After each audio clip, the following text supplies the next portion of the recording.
बऱ्याच वेळा पावसाळ्यामध्ये तसेच थंडीच्या दिवसामध्ये भजी खावीशी वाटतात आणि ती तेलकट असेल तर ती नकोशी वाटतात. तर आज आपण अशीच पालकाची भजी अजिबात तेलकट न होता ही अगदी वेगळ्या पद्धतीने बनवणार आहोत. त्यामुळे व्हिडिओ शेवटपर्यंत नक्की पहा.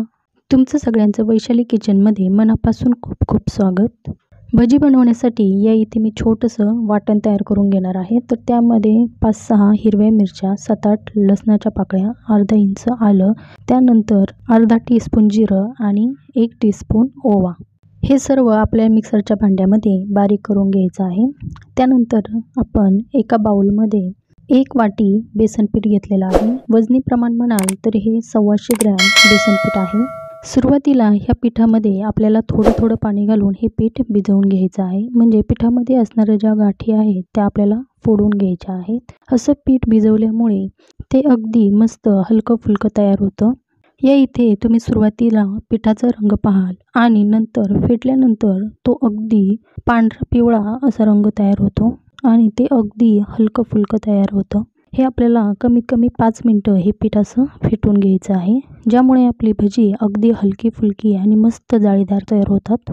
हे पीठ आपल्याला जास्त पातळ करायचं नाही, कारण बऱ्याच वेळा पालकाला हे मुळातच पाणी असतं. त्यामुळे हे मीडियममध्येच आपल्याला हे पीठ ठेवायचं आहे. त्यानंतर मिक्सरच्या भांड्यामध्ये जे वाटण तयार केलेलं होतं ते घालायचं.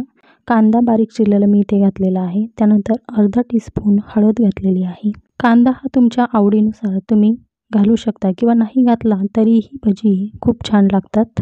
त्यानंतर चिमूटभर हिंग आणि अर्धा टीस्पून लाल मिरची पावडर, त्यानंतर चवीनुसार मीठ आणि थोडीशी बारीक चिरलेली कोथिंबीर.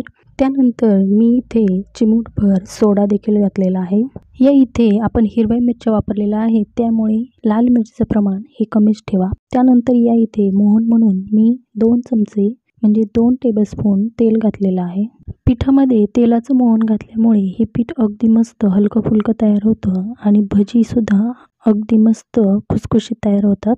पिठामध्ये घातलेले हे सर्व साहित्य आपल्याला मिक्स करून घ्यायचं आहे. जर तुम्हाला ह्या पिठामध्ये सोडा नसेल वापरायचा तर नाही वापरला तरीही चालणार आहे, पण फक्त पीठ भिजवताना थोडंसं सैल ठेवायचं आहे, म्हणजे थोडंसं पातळ ठेवायचं आहे, ज्यामुळे भजी तुमची अगदी मस्त खुसखुशीत तयार होतील.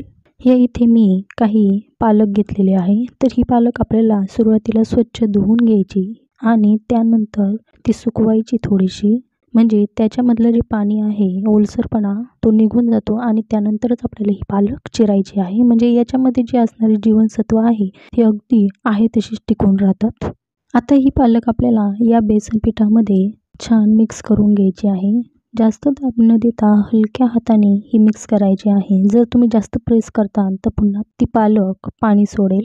या इथे मी पालकाची भजी बनवण्यासाठी फक्त 1 पालक जोडी घेतलेली आहे आणि त्यामधील असणारी जी देठ आहेत ती बाजूला केलेली आहे आणि फक्त पानांचा वापर केलेला आहे. पालक भजी छान इथे कुरकुरीत होण्यासाठी या इथे आपण 3-4 टेबलस्पून तांदळाचं पीठ वापरणार आहोत, ज्यामुळे भजी मस्त खमंग आणि कुरकुरीत होतात. वरून जरी कुरकुरीत झाली तर आतमध्ये अगदी मस्त मऊसूद असतात. या इथे तांदळाचं पीठ पिठामध्ये घालत असताना हे आपल्याला एकाच वेळी एकदम घालायचं नाही, तर अगदी थोडं करून आपल्याला हे मस्त भिजवायचं आहे. म्हणजे हे सर्व पिठामध्ये छान प्रकारे मिक्स होतं आणि सर्व बाजूंनी पीठ लागलं जातं. असं झाल्यामुळे भजी आपली मस्त कुरकुरीत तयार होतात आणि या पिठाला सुद्धा एक प्रकारचं छान बाइंडिंग येतं. या इथे साधारणपणे मला इथं 4 टेबलस्पून तांदळाचं पीठ लागलेलं आहे. जर तुम्हाला नसेल वापरायचं, नाही वापरलं तरीही चालणार आहे, तरीसुद्धा ही भजी अगदी मस्त कुरकुरीत तयार होतात. या इथे आपलं पीठ छान मस्त भिजवून तयार झालेलं आहे. तर आपण आता भजी तळायला घेऊ.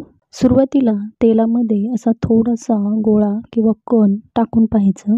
तेल छान कडकडीत गरम झालं की मग त्यानंतरच आपल्याला त्यामध्ये भजी सोडायची आहेत. सुरुवातीला भजी सोडत असताना आपल्याला गॅसची फ्लेम ही अगदी हाय लेवलमध्येच ठेवायची आहे, ज्यामुळे भजी सोडत असताना ही भजी अजिबात तेल पित नाही आणि मस्त कुरकुरीत होतात. पण भजी सर्व सोडल्यानंतर कढईमध्ये त्यानंतर आपल्याला गॅसची फ्लेम ही मीडियम लेवलवर ठेवायची आहे. बऱ्याच वेळा भजी ही हाय फ्लेमवर तळल्यानंतर ती आतमध्ये कच्ची राहतात. तर असं होऊ नये म्हणून अधूनमधून आपल्याला लो टू मीडियम वर गॅस करायचा आहे. असं केल्यामुळे आतपर्यंत मस्त खुसखुशीत भजी तळली जातात. ज्यावेळेस आपण तेलामध्ये पीठ सोडत असतो त्या अगोदर आपण हातामध्ये पिठाचा गोल गोळा करून घ्यायचा आणि त्यानंतरच ते पीठ तेलामध्ये सोडायचं आहे. असं केल्यामुळे आपली भजी सुद्धा मस्त गोल गरगरीत तयार होतात. अजिबात वाकडी तिकडी न होता त्यांना एक प्रकारचा आकार मिळतो. तेलामधील ज्यावेळेस बुडबुडी कमी होतात त्यावेळेस समजून घ्यायचं की भजी आपली आतपर्यंत छान तळली गेलेली आहे.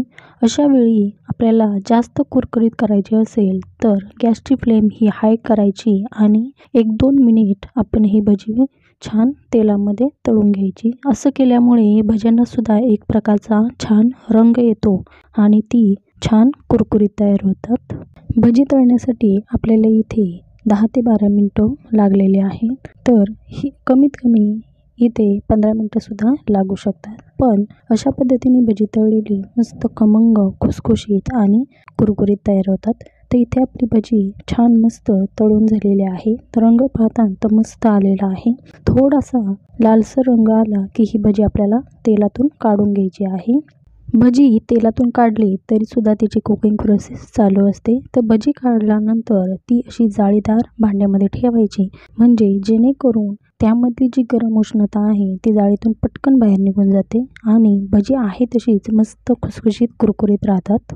तेलातून पहिली बॅच तळून काढल्यानंतर आपल्याला गॅसची फ्लेम ही मीडियम किंवा लो करायची आहे. ज्यामुळे दुसरी बॅच सोडल्यानंतर भजी ही जळली जात नाही. ज्या पद्धतीने आपण भज्यांची पहिली बॅच तळली त्याच पद्धतीने दुसरी बॅचसुद्धा तळून घेणार आहोत. या भज्यांमध्ये आपण पालकांचा वापर केलेला आहे.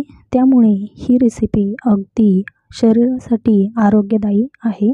शरीरामध्ये जर हिमोग्लोबिनचं प्रमाण कमी असेल तर या पद्धतीने तुम्ही पालक भजी खाऊन सुद्धा शरीरात झालेली शरीराची झीज ही तुम्ही अगदी सहज भरून काढू शकता.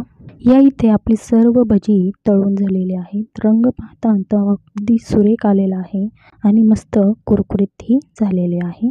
नेहमी पालकाची भाजी करण्यापेक्षा वेगळी काहीतरी रेसिपी म्हणून तुम्ही ही रेसिपी नक्की ट्राय करू शकता. तर या इथे तुम्ही पाहू शकता आपली भजी अजिबात तेलकट झालेली नाही. अजिबात त्यांना वरसुद्धा तेलाचा थर नाही. मस्त खुसखुशीत कुरकुरीत तयार झालेली आहे. आजची ही आरोग्यदायी रेसिपी तुम्हाला कशी वाटली नक्की कमेंट करून सांगा. व्हिडिओ आवडला असेल तर नक्की एक लाईक करा. चॅनलवर नवीन असाल तर नक्की चॅनलला सबस्क्राईब करा. पुन्हा भेटूया अशीच छानशी रेसिपी घेऊन. तोपर्यंत धन्यवाद.